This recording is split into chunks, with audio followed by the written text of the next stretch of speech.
प्रदेश में पशुपालन विभाग की विभिन्न योजनाओं के सफल क्रियान्वयन में पिछले लगभग 2 दशकों से महत्वपूर्ण भूमिका निभा रहे गौ सेवकों एवं मंत्रियों ने अपनी लंबित मांगों को लेकर सरकार से न्याय की गुहार लगाई है। मुख्यमंत्री और पशुपालन मंत्री के नाम ज्ञापन में गौ सेवकों ने कहा कि प्रदेश को कृषि वर्ष घोषित किए जाने और किसानों व पशुपालकों की आर्थिक स्थिति मजबूत करने के प्रयासों में उनका भी महत्वपूर्ण योगदान रहा। ग्रामीण क्षेत्रों में सक्सेस सॉर्टेड सीमेन, एफएमडी टीकाकरण, कृत्रिम गर्भाधान, पशुधन विकास एवं समृद्धि संपर्क अभियान जैसे अनेक महत्वपूर्ण योजनाओं को घर घर तक पहुंचाने में गौ सेवक मैत्रियों ने विभाग के साथ कंधे से कंधा मिलाकर कार्य किया है। इसके बावजूद आज बड़ी संख्या में गौ सेवक नियमित आजीविका और आर्थिक सुरक्षा के लिए संघर्ष कर रहे हैं। मध्य प्रदेश गौ सेवक मैत्री संघ के प्रदेश अध्यक्ष राजेश धौलपुरे ने कहा कि वर्तमान में टीकाकरण कार्य के लिए मात्र 5 रुपए प्रति पशु मानदेय दिया जाता है, जो वर्तमान परिस्थितियों में बेहद अपर्याप्त है। गौ सेवकों ने इसे बढ़ाकर 20 रुपए प्रति पशु करने की मांग की है। साथ ही उन्होंने कहा कि पशु सेवा का कार्य जोखिमपूर्ण है और कार्य के दौरान दुर्घटनाओं की संभावना बनी रहती है, इसलिए सभी पंजीकृत गौ सेवक मंत्रियों को सामूहिक दुर्घटना बीमा का लाभ दिया जाए और दुर्घटना की स्थिति में उचित आर्थिक सहायता उपलब्ध कराई जाए। इसके अलावा रिक्त पड़े चतुर्थ श्रेणी पदों पर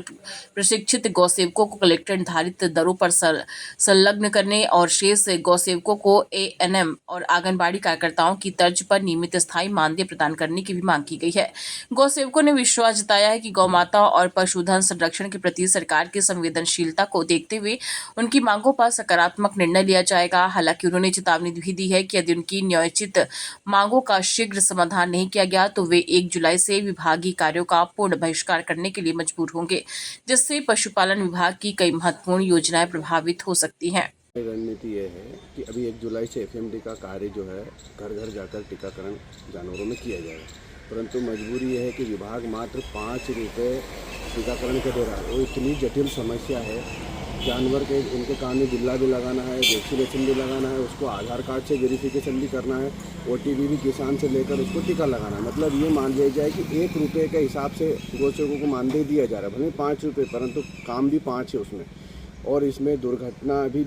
होने की भी सबसे ज़्यादा संभावना है। हमारे कई गौसेवक एक्सपायर होगा, अभी अगले महीने की धार में भी हमारा गौसेवक जो पशुपालन विभाग का काम करते करते एक्सपायर हो गया,